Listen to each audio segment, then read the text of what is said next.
आरजीकर घटनाका दोषीहरूलाई पक्राउको माग गर्दै सिलगढी बार एसोसिएसनका सदस्यहरूले मुखमा कालो कपडा बाँधेर विरोध प्रदर्शन गरेका छन्। आरजीकर घटनाका दोषीहरूलाई पक्राउ गर्नुपर्ने माग गर्दै सिलगढी बार एसोसिएसनका सदस्यहरू मुखमा कालो कपडा बाँधेर विरोध मार्चमा सामेल भएका छन्। आरजीकर मामिलाका दोषीहरूलाई शीघ्र सजायको मागलाई लिएर आज सिलगढी बार एसोसिएसनका सदस्यहरू मुखमा कालो कपडा बाँधेर आन्दोलनमा सामेल भएका छन्। उनीहरूले सिलगढी अदालतबाट मुखमा कालो कपडा बाँधेर मौन जुलुस निकालेका थिए। बार एसोसिएसनका पक्षबाट सचिव आलोक धारले बताएअनुसार हाइकोर्टको आदेशमा सीबीआईले पहिलेबाट नै जाँच सुरु गरेको छ। आफूहरूको आन्दोलन उक्त जाँच चाँडै पूरा होस् अनि यस घटनामा सामेल सबै अपराधीहरूलाई कडा सजाय होस् भन्ने आफूहरूको माग रहेको पनि उनले थप बताएका छन्।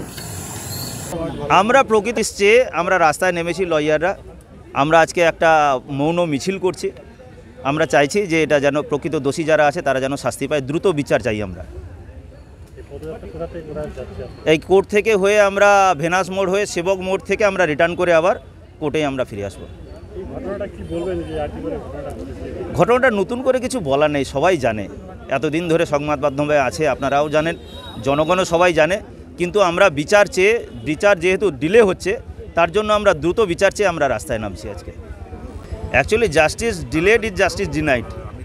আমরা চাই দ্রুত বিচার হোক,